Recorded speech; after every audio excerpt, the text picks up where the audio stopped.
开何西阿书第2章。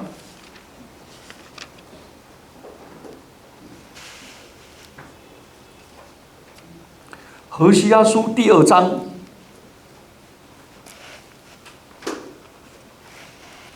我们今天，我本来有雄心想把第2章查完，我发现那个背景实在是太丰富了，所以今天只针对几节。好，我们来看第2章。请读14节到17节。好，14节到17节，我们一起开口来读，一起来。后来我必劝导他，领他到旷野，又对他说安慰的话。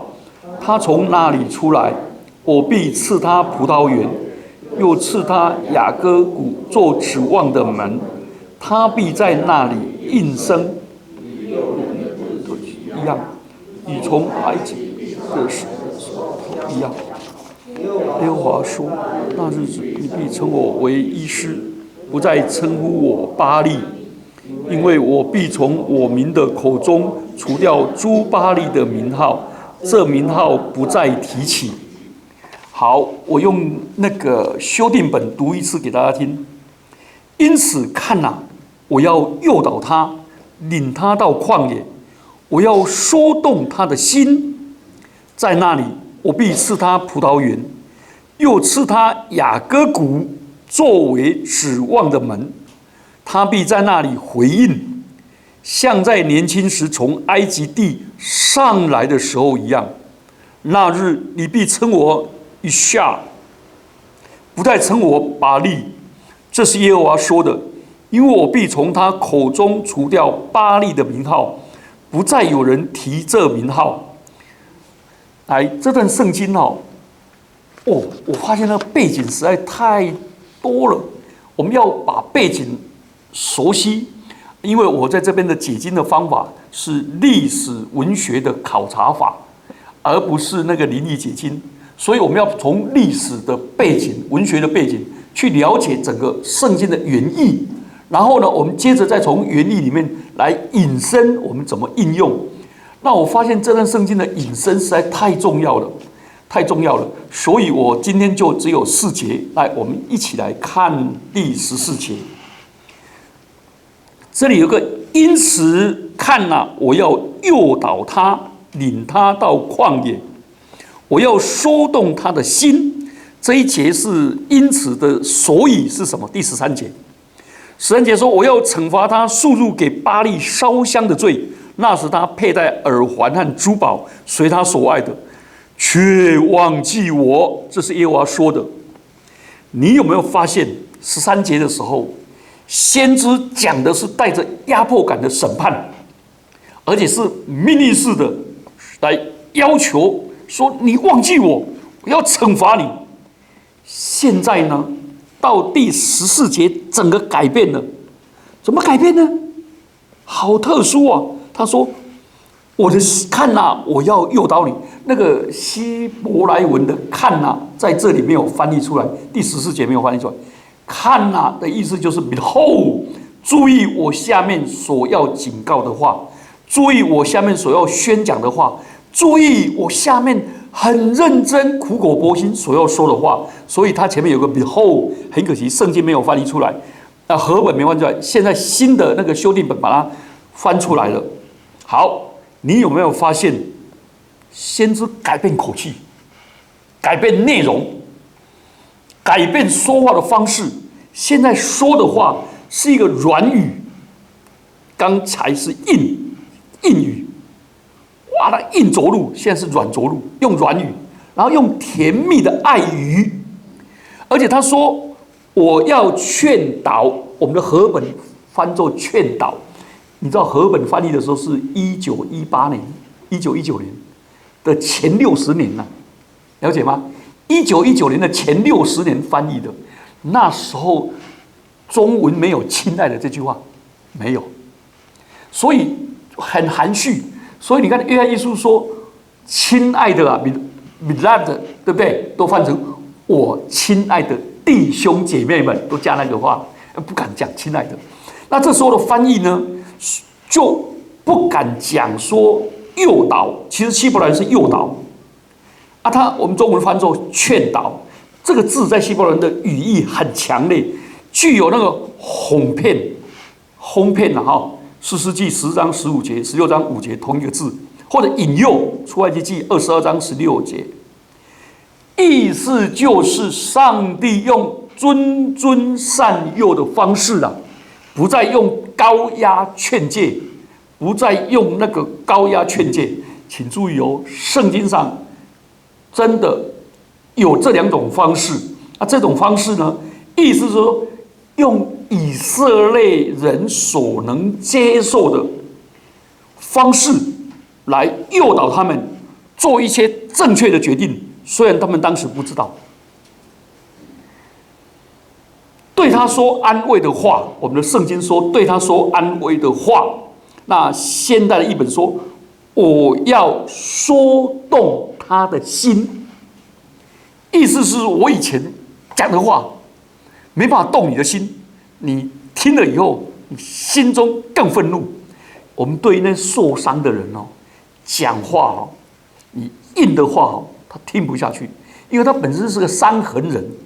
所以我常常在夫妇团契或者妈妈成长班讲一个观念，叫做关系在管教之前。青少年啊，只要孩子青少年一上来了，你跟他关系不好，你所讲的任何话全部都被他扭曲，同意吗？你说爸妈爱你，他说你恨我了，其实不是这样而已，连小孩子3、4岁就会一直整天这样顶的。OK， 所以你有没有发现，上帝重新说安慰的话，说了让他们动听的话，让他们为之动容的话。好，这里所说的话是什么呢？你注意看一下啊，他对他们说安慰的话，是对他的心上说，就是打动他的心灵。以色列人这么硬心，人在心里面在硬的时候，他吃软不吃硬，所以他就用这种方式。所以那是指的在恋爱中的甜言蜜语，浪漫的甜言蜜语。创世纪24章第3节，路德记的2章13节，这个呼应前面的劝诱，了解吗？诱导他，然后呢，再说动他的心，这2个是平行的，这是同一平行的。意思是说，以色列人对于这种恋爱式的，他一定会回应。这种方式就像他们从前在出埃及后的蜜月期，在旷野的蜜月期，耶利米书2章2节。好，请问这样的话语，你可不可以应用？我真的很想劝大家了，尤其中年的男人。中年的男人一忙事业，回家都被榨干，回家对太太都没有好脸色看。其实呢，面对中年危机的时候，不是夫妻反目啊，亲子都成仇啊，儿女就不再理我们，然后把门一关起来，变成蜗居族，同意吗？然后呢，最近有3、4个家庭呢，从LINE打电话给我，一直在北部的教会，北部的一些弟兄姐妹跟我讲说，我先生跟孩子讲话已经透过我孩子要跟爸爸讲话也透过我，所以我劝大家啦，不要以为做爸爸的对家庭贡献那么大，我为你拼死拼命，对不对？给你吃，给你穿，给你什么？可是儿女要的是你可不可以成为一个关注我的诸志？我今天特别把一个 LINE 给我们的其他的族群，其他原因是台大有个教授，他在开课的时候一坐进来，坐在最后面，马上呛他说，站起来说：“你开这门课，请问我们国家有希望吗？我们国家有希望吗？”他一直讲着，他说：“我这个课是环境保护呢，跟政治无关呐、先不要跟我谈政治好不好？我们先把这个课谈。”让学生恨得就想退学了，然后他就要出去。突然这个教授突然灵机一动说：“啊，你停下来。”我知道你们对国家、对社会、对家庭、对教会很多的不满，同意吗？他说我们，但是这个国家有希望。他们全部慌然，台大学生坐的嘛，每一个都在笑这个老师，这个大概是中党爱国的。这个礼拜发生的事，笑他说每一个都指责他说有什么希望，有什么希望，大家嘛，对不对？他说是这样子的啊，我们国家好像是一栋房子，你看到窗户破了，雨水灌进来了。那个地板发霉了，然后前面的杂草一堆问题，但是这个国家不会倒，因为有我在。全部学生欢妙说你臭屁，哇，欢妙就这样子。我看到台大学生的反应真的很直啊，了解吗？我带过台大团契，我知道了。他们在问题解答的时候，那个解答的老师的那个牧者没有来了，我说我上去帮你解答好了。他马上说：“陈哥，你行吗？”就这样讲。我说：“你行吗？”好几个都说：“你行吗？”然后有几个说：“我们台大学生问问题都很直接的哦，你如果答不出来，你不要难堪哦。”我说：“那没有试看怎么办？”我就站上来。我一站上来，你知道，下面200人，递给我几张问题啊？那个2小时的问题解答呢，递给我2、3张啊。他根本看不起我，懒得，那就有2、3张我的品康呢，就是递上来了，了解吗？我就拿起来，我就读了其后，他们就笑了，准备看到我吃丑嘛。那我就回答了，一回答以后，你知道吗？一回答了第1题以后，他每个人眼睛瞪大大。第2题、第3题回答以后，砰上来200、300题啊，一大堆一直回答问题，然后一结束还在一直回答。第2年我就调去淡江跟阳明大学当辅导，他们还是每个学期请我，我在那边当辅导2年，从来不请我讲道，了解吗？台大就不理我了，他觉得你算什么？他觉得他们常常问我是哪个学校的，我说我哪个学校？我告诉你，逢天下之蠢材，假全国之学费，他们都大笑，意思就是说我台大的，你们带个逢甲来找我干什么？以后他们就开始接纳我。OK， 你知道那个教授说为什么有我？他说因为我这20多年来，我非常认真在台大教书，我非常认真的辅导学生，我非常认真的做研究。而且我的研究在国际级什么？我就如同这栋大楼里面、这栋房子里面的柱子，窗户破了，什么？但是我这个柱子没有破损的时候，是不是把这个大楼撑起来？那我们如果每一个人都愿意做这个国家的柱子撑起来的时候，那些小细节我们可以慢慢来，可以整个改变。他一讲完了以后，哇，学生全部鼓掌，你知道吗？结果下一堂课啊。那个本来要走的那个后面那个走到前面来了，那我就把这个赖给大家。其实我们现在需要的是，请问你是不是家庭的柱子？是啊，同意吗？你撑起你的家庭啊。可是你既然撑了，孩子在乎那个玻璃破了啦，门窗没有关啦，门不好啦，冷气嘎嘎嘎嘎的你为什么不愿意抚救卑微的人 ？OK。这段圣经说我说，连上帝都抚救卑微人，卑微到可以不，最后他儿子亲自来到我们中间，我们还把他钉在十字架上，对不对？那我们做父母的可不可以抚救卑微人？所以我都常劝那些中年男子说：你现在面临中年危机，因为你有中年危机，你的太太又更年期，你的儿女又有青春期，对不对？我那时候我的儿女跟我讲说：爸爸你不要惹我，我们在青春期。我说你也不要惹我，我在更年期，我们大家来拼了。那时候我们需要放下身段。你在职场上是什么上校、少将？像我一个朋友、同学，他高中的时候就骂我，都跟我讲说：“我爸好贱。”我说：“你爸是不是赵将军呢？”他说：“他动不动都给我立正站好，死老百姓，什么死样子？给站好，你不站好跪。”他说他整天回家遇到爸爸就是站不能跪，不要这样的改柔软的手段，改为抚救卑微的人，重新把你的儿女追回来。同意吗？重新把你的妻子追回来，今天把她追回来。我那一早就接了一个很长途的电话，一直讲。我说你把你的配偶追回来，他愿意，他听下去了。那我告诉他怎么追。他本来跟我讲的很白，他说我为什么要？我收入又不是我先生，对不对？我每个月薪水20-30万，我先生啊算什么？对不对？我先生我自己可以独养抚养家庭。我说不要这样子，转回来，柔言细语，柔言细语。你多久没有在说浪漫的甜言蜜语？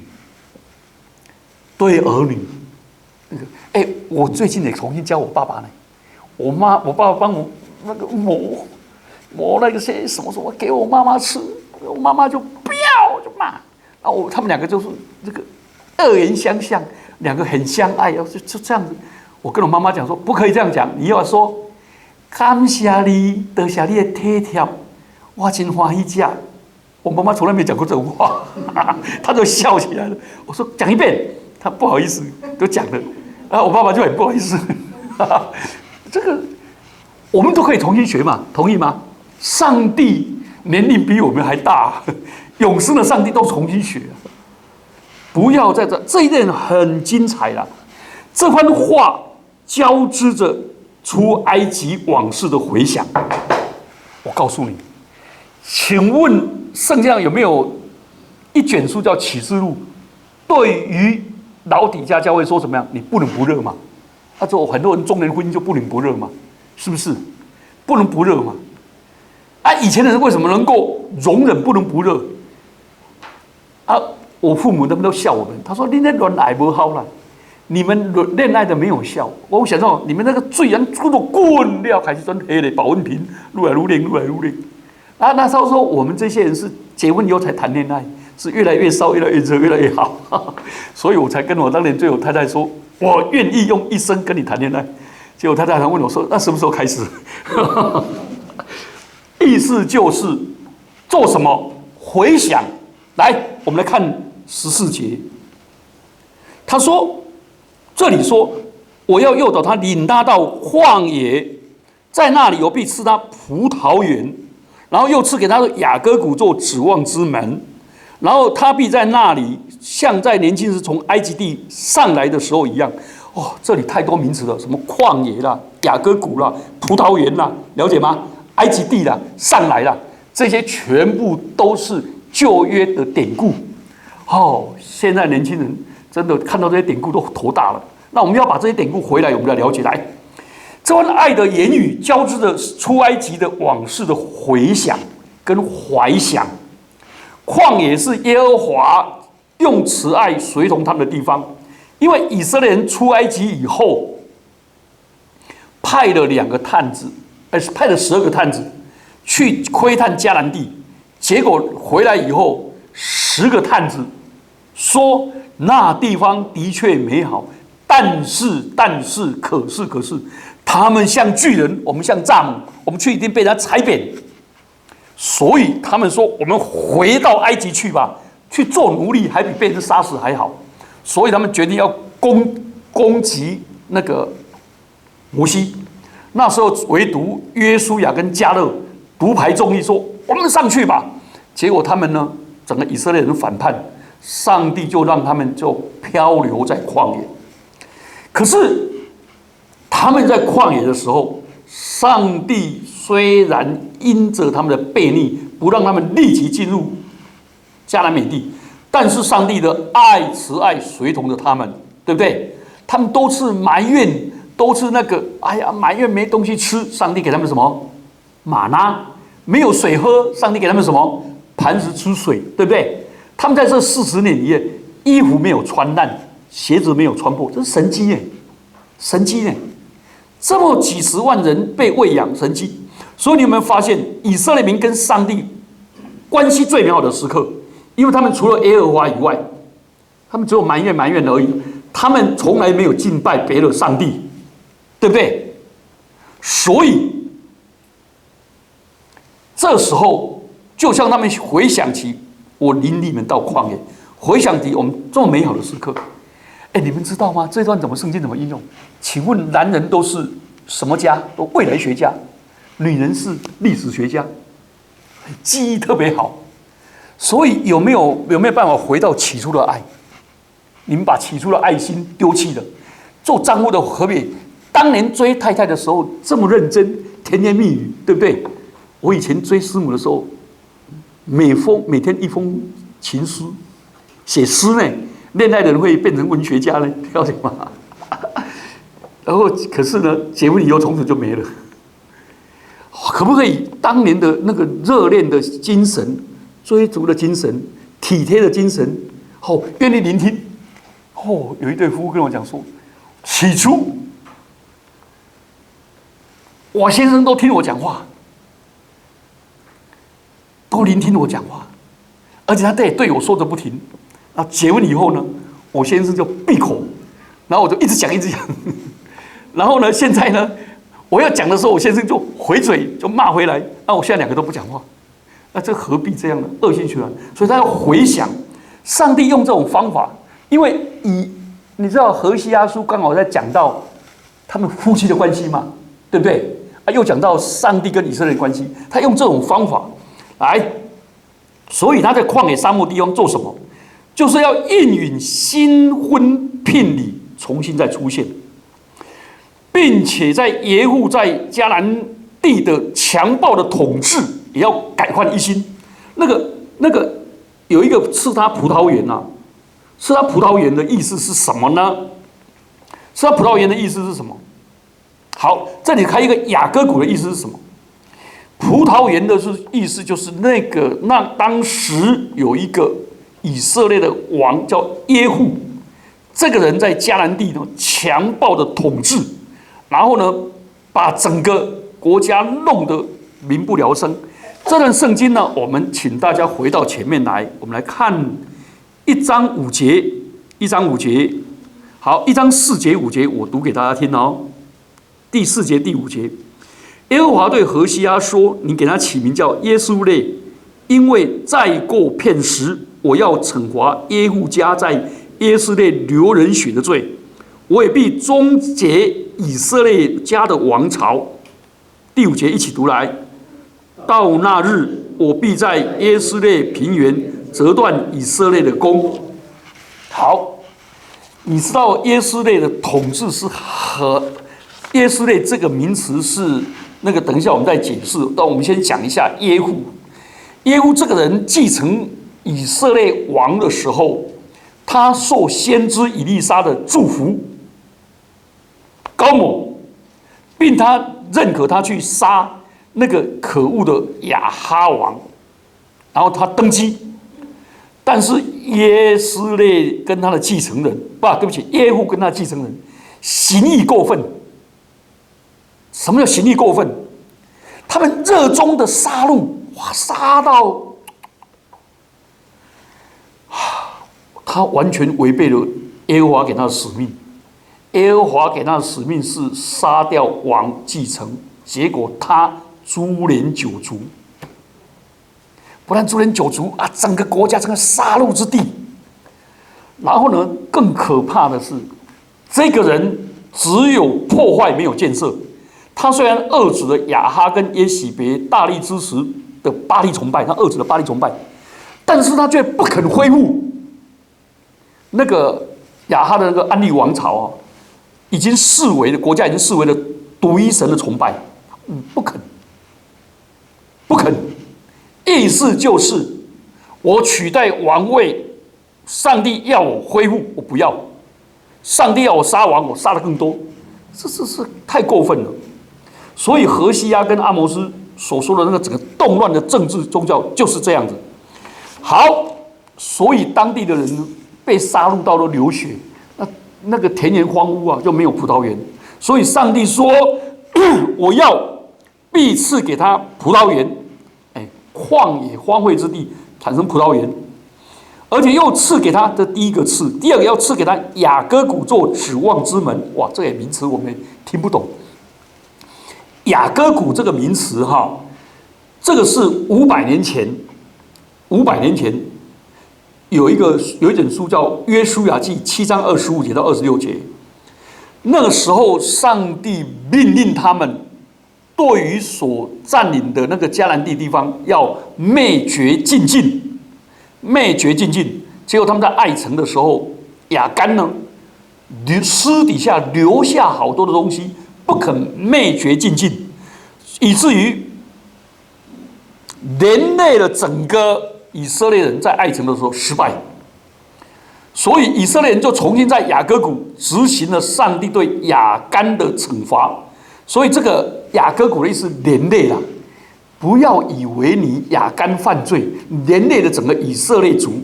所以以色列人开始有一个观念叫做什么 ？Cooperative personality， 就是团契人格。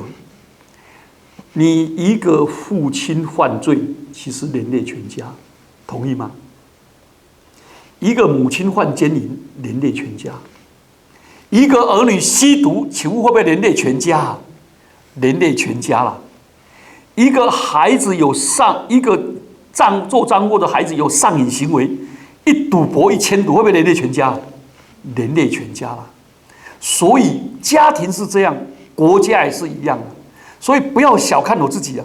所以那个台大那个教授的基督徒说：“我做柱子，我撑起来。”你知道那个美国在最颓废、最失败的时候，有一个台湾人叫林书豪，不是弄出一个那个林书豪那个时候叫什么林来疯嘛？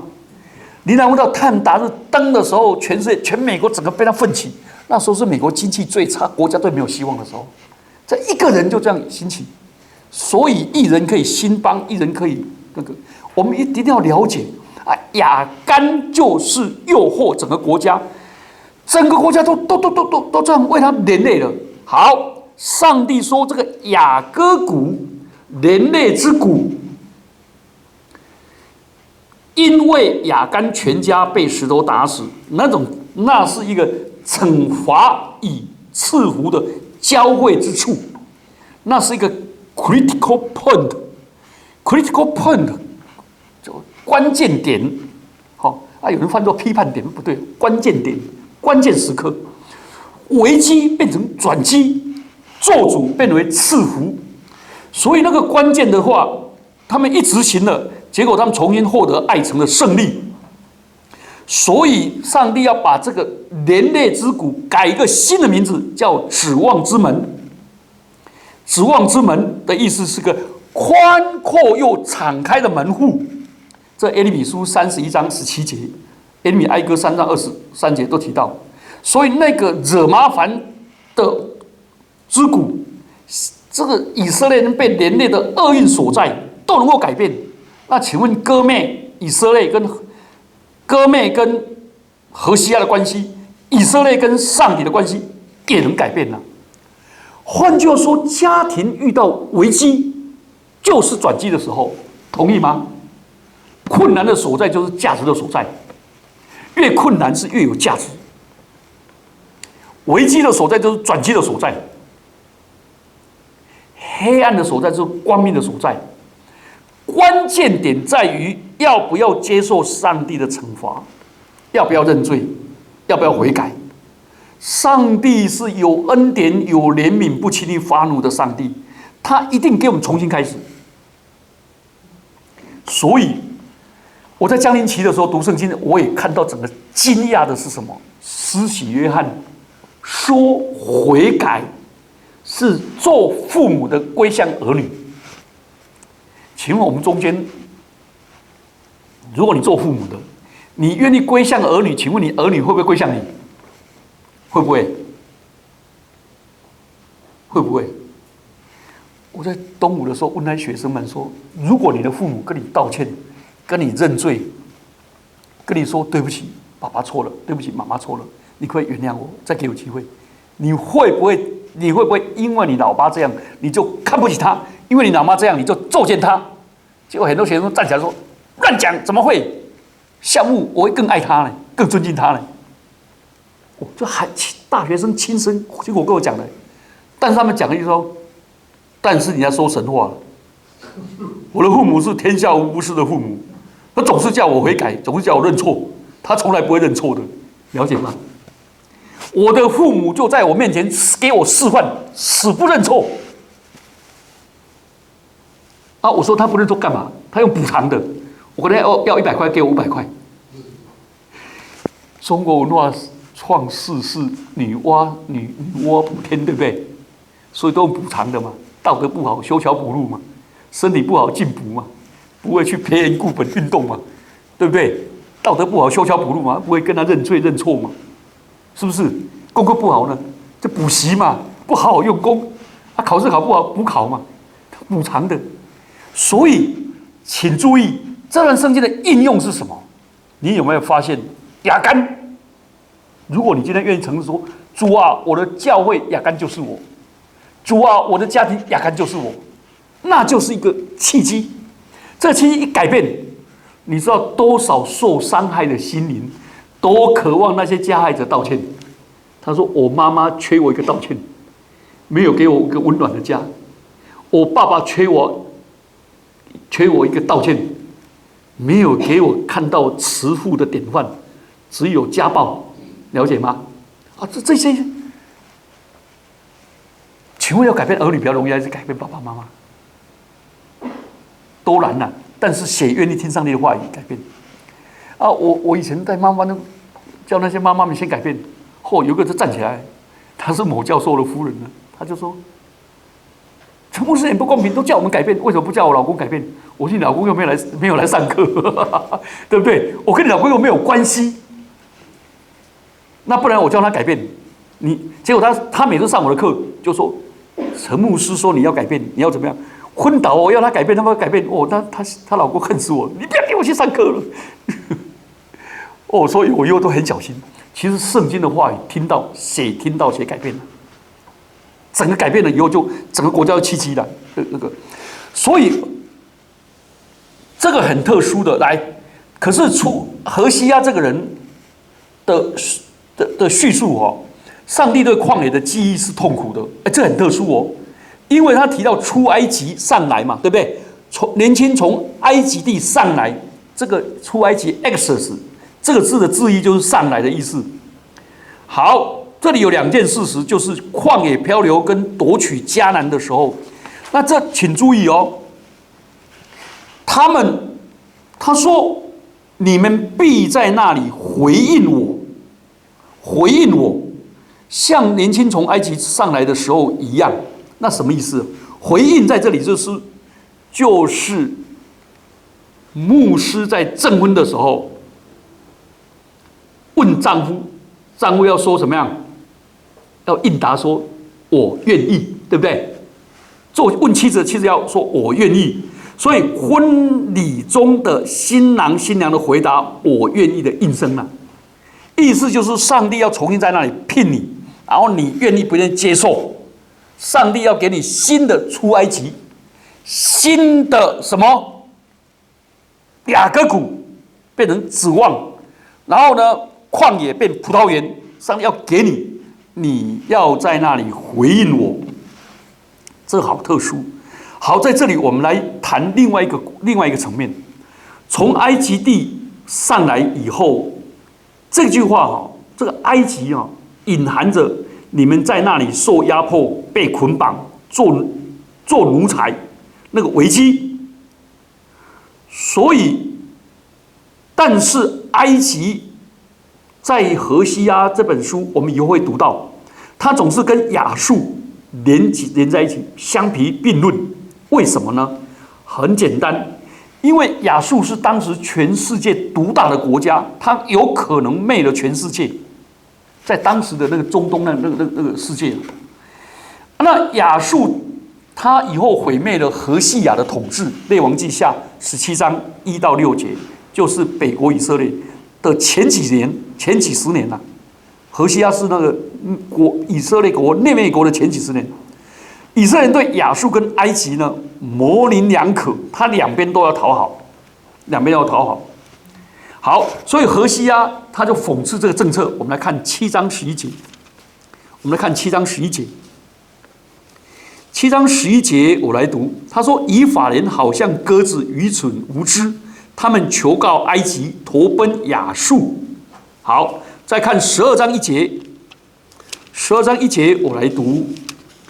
以法莲吃风，且追赶东风，时常天真虚无和强暴，与亚述立约，把油送到埃及。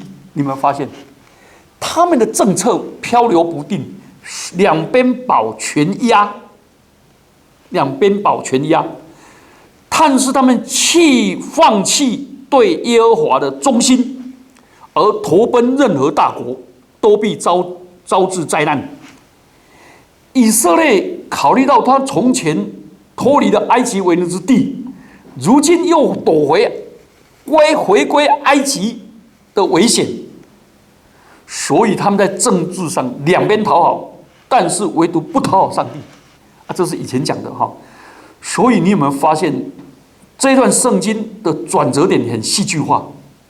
他接续前面的定罪，应该是继续审判跟刑罚，结果没有，转变为是恩典的宣告。上帝要用无比的忍耐跟爱情来带领以色列人重建与他的关系，就像当初出埃及一样。我们中间有一些人要做阿嬷、做阿公呢，我们要注意一下我们的儿女哈，在教导孩子的时候，我们做阿公阿嬷的不要介入，同意吗？不要介入，不要制止，因为你让你的孙子会看脸色，躲在阿公阿嬷那边。是不是？我就跟我爸爸妈妈抗议，说你以前管我们管这么严，你为什么要对孩子、对我的孙子这样子，对你的孙子这样子？我的妈妈不要坦诚，她讲说他们很可爱呢。我说我小时候也很可爱啊。她说你很可恶，孙子什么事都很可爱，同意吗？我说你这是溺爱。她说第二个，我为什么要这样呢？因为我想讨好他，要跟你争风吃醋。我要把他占为己有。我妈妈讲得很坦白了，很直白了。我说不用啊，他是我的孩子啊，就好像我是你的孩子，不需要讨好他们啊。这个好，但是我们要注意教导我们的儿女，像圣经的这样做法是什么？当我们的孩子在打他的孩子的时候，你有没有发现，他就 copy 我们？一打孩子，他一定说妈妈抱，妈妈抱，有没有？爸爸抱，爸爸抱，有没有？结果呢？做父母的说：“才不抱你呢，不乖的，不听话，你给我滚出去！我不要你的。”有没有产生过话？这种话对孩子伤。他说：“妈妈抱的意思就是你惩罚我，到底是不是爱我？”这时候最好的方法是什么？学犹太人的方法。犹太人就是从圣经上学到方法。每次惩完了孩子以后，就蹲下来抱孩子说：“爸爸爱你，妈妈爱你。”孩子说：“你才不爱我，你打我，你恨我，你讨厌我。没有，我就是爱你。”就一直跟他这样讲了，恢复关系。上帝就用这种方法。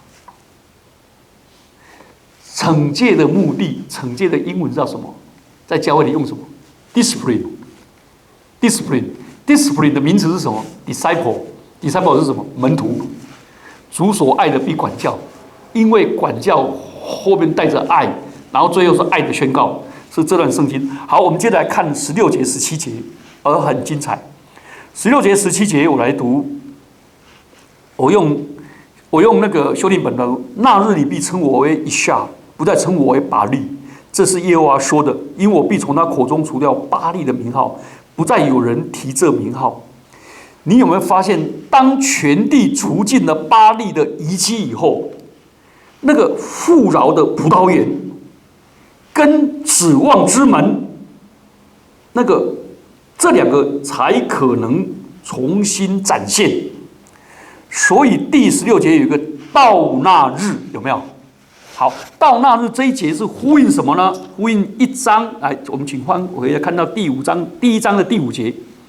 第1章第5节有没有？到那日，我必在耶斯列平原折断以色列的弓，有没有？到那日，所以2章15节是在回应1章5节。好，我们来看一下1章4节有没有一个叫做再过片时？那表示上帝的忍耐跟宽容。耶斯列的审判就要完成，北国就衰落。他们在30年内换了6个君王。耶罗波安统治40年以后，他的儿子撒迦利亚王权未稳，就被沙龙背叛杀掉。然后呢，杀掉的地方呢，就在那个他耶户杀亚哈谢的那个山谷的南端。报应了。好，耶斯列这个名字哈，来到那日，耶斯列这个名字，我们来看上帝怎么个转折来。耶斯列这个名字象征着审判，也象征着复合 （reconciliation）。那个审判的意思是上帝要分散，把他们像糠秕吹散。糠秕听懂吗？哈，糠秕国语台语怎么讲？抽坑啊！你知道抽坑就是那个谷子，我们小时候就是往红台格啊，一摇一摇一摇，风一吹，糠秕就往外面，糠秕他妈扫一扫以后就做堆肥，或者做抽坑就是什么？就是烧掉，好，或者做燃料，但前面的米都留下来。所以那个审判呢，就像糠秕要把你吹散，所以是离散的意思。可是这个耶斯列还有另外名词，就是农夫在犁田后的撒种，这样了解吗？撒种，糠秕对糠秕来说你是被弄掉了，但对于忠信的人被惩罚以后愿意悔改的人呢，你是上帝手中的种子。上帝把你撒下去好土以后，你会结子60倍到100倍。所以这个很特殊的一个说法，这个是希伯来文的那个文字游戏啊。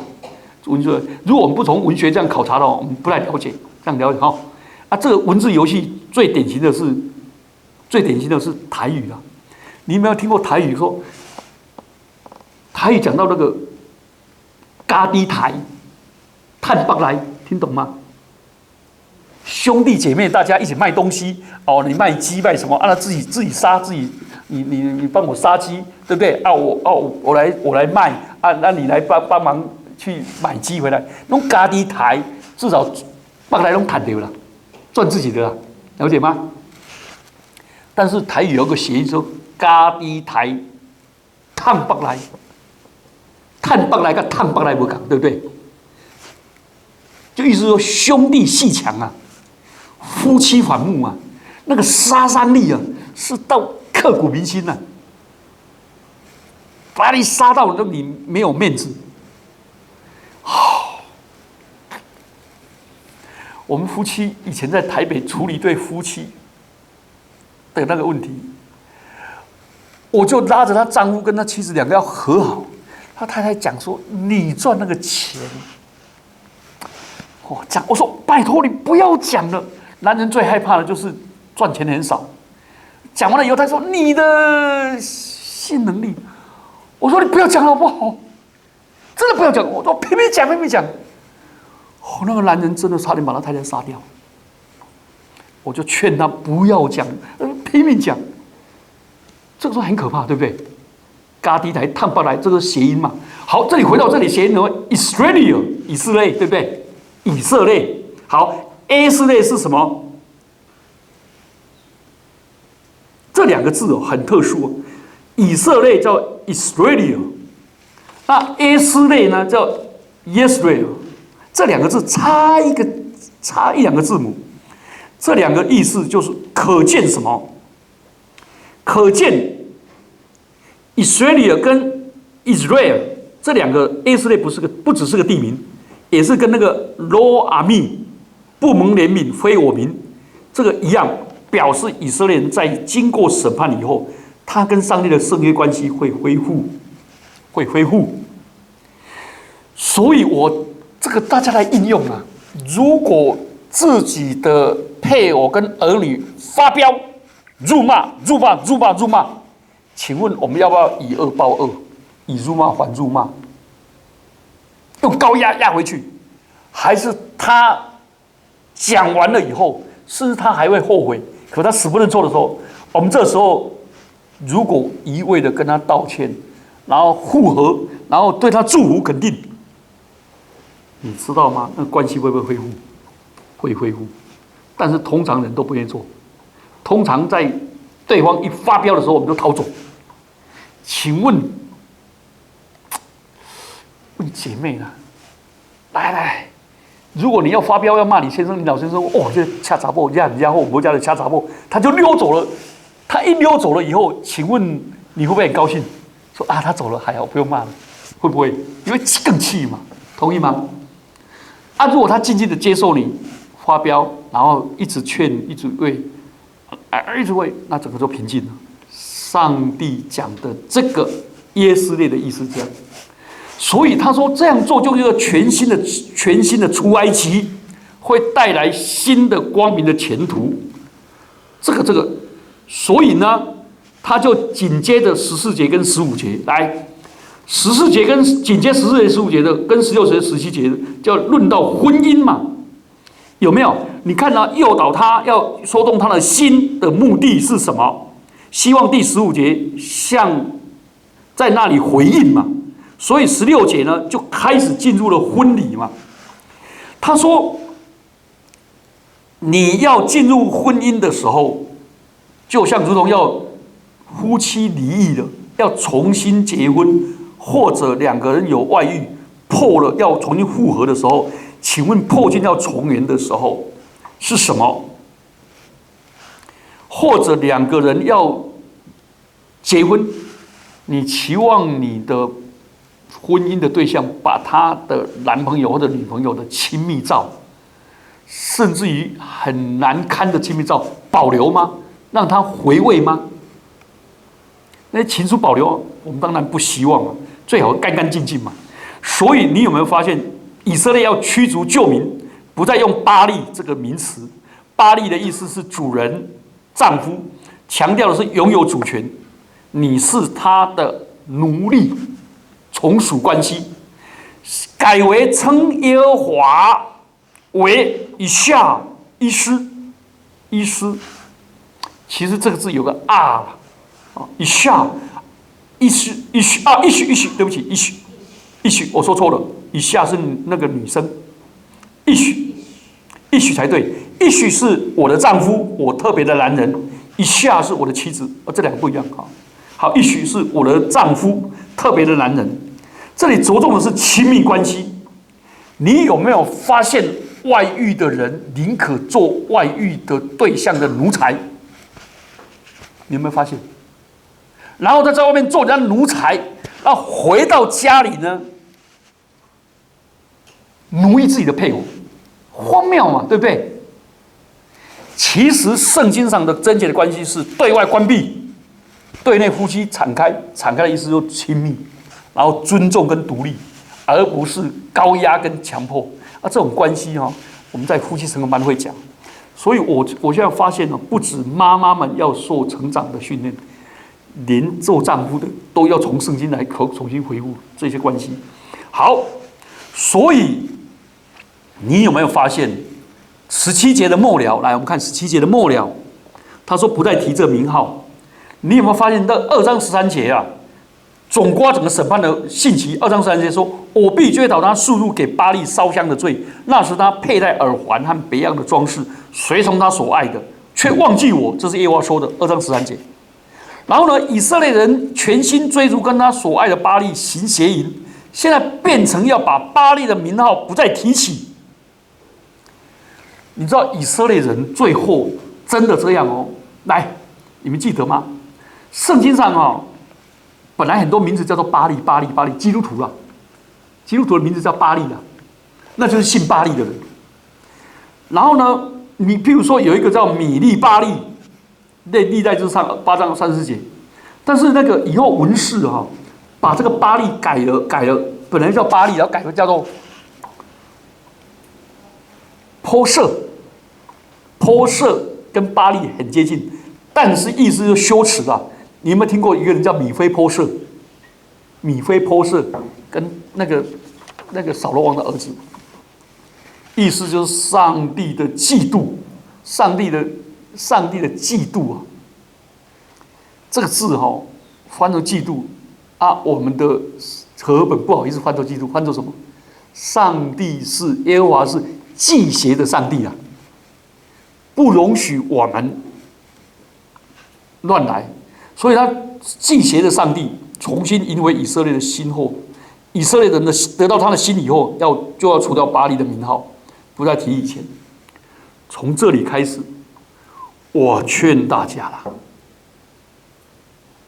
若有人在基督里是一个新造的人，旧事已过，一切都变成新的了。所以我们的配偶、我们的儿女曾经背叛我们，或者让我们失落，让我们伤心伤痛。当他一回头的时候，是不是要帮助他忘记背后努力面前？同意吗？所以他如果谈起我过去怎么亏欠你，你跟他讲说我都忘记了，了解吗？不要再讲了，程序就说对呀、你记起来，你当年多伤我的心了，了解吗？ You must forgive and forget。你必须原谅赦免，而且要把它丢在后面。如果受害者，你们不知道那个受害者多刻骨铭心啊！我大姑妈要走之前呢，我妈妈就跟她告白。我觉得我大姑妈很有智慧。因为我大姑妈非常爱我们，她大我爸爸18岁，她把我爸爸养大，又让我爸爸结婚，又把他田地都送给我爸爸，这个了解吗？哦，对我们家贡献很大。可是他介入我爸爸妈妈的家庭介入太深了，我妈妈很生气。我妈妈在他那个在病床的时候照顾他的时候，就跟他讲说：“你以前伤害我，伤害我。”那我大姑妈哦很有智慧，她说：“说真的，你讲这些我都忘记了。但是我知道，加害人的人都会忘记，但是你受害者你永远记住，所以我跟你道歉。啊，我真的忘记了，因为我加害你，我无心的啦，但是我都忘记了。但是你记住，你刻骨铭心，请你原谅我。”他们两个，结果他们两个就复合，这是很美的见证。所以我常常劝人家哦，那个要走之前哦，最好爸爸要走了，放下对他的仇恨。有一对妇女，那个那个女儿也是跟我讲说，讲到多痛苦，她小时候怎么被爸爸怎么霸凌打什么什么。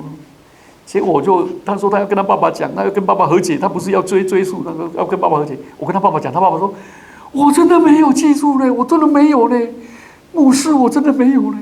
啊，如果有我也忘记了，我真的没有，我对他只有爱。”那个女孩子长得那么漂亮，多少台大的医生追她，音乐系的。他说天下男人都跟我爸爸一样，他就不敢。结果他爸爸还是可以跟他道歉。哇，这样。父女和好，那个哭啊，恢复哦，那个你知道，不要带着遗憾走，不是很美吗？好，那如果被害者呢？譬如说，假设我被受伤害了，那我晚上睡觉还会再醒起来，午夜梦回，咬牙切齿，又梦见我被霸凌。啊，看到某一个电影，又想到被霸凌，看到什么什么，那一面又被霸凌，了解吗？可能我太太讲一句话，我就想起那个勾起我的新仇旧恨。我当年被霸凌，我又吼叫起来，会不会这样子？我太太说：“我跟你讲，这个跟你没关系，你怎么扯到这里呢？为什么那么大叫呢？因为踩到我的痛脚，使我以前被受伤害的那一幕重播，了解吗？那个唱片呢，上去又跳针。圣经上教导我们要原谅什么？几次？70个7次。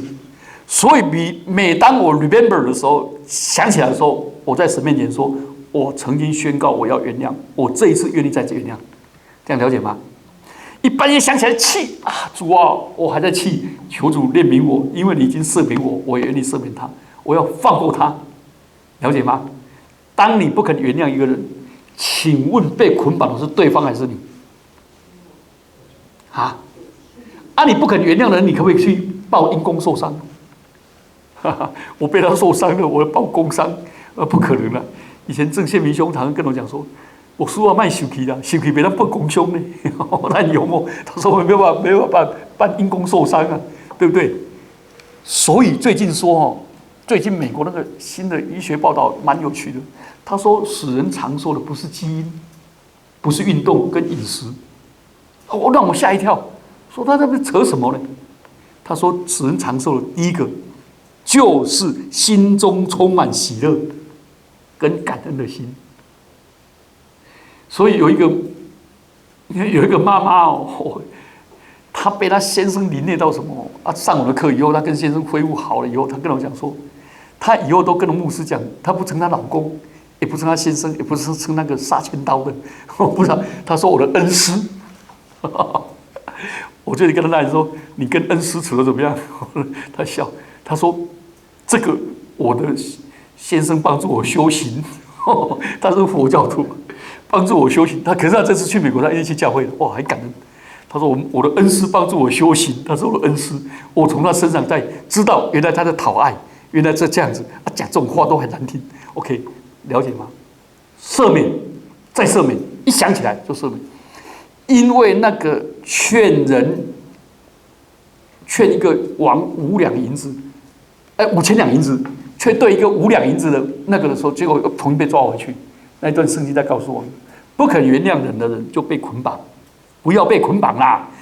第一个是喜乐感恩，第二个从压力中得释放。好有趣啊！从压力中得释放，你会长寿嘞。很多人认为，我只要一休息退休都没有压力了，这种人没有压力就死掉了。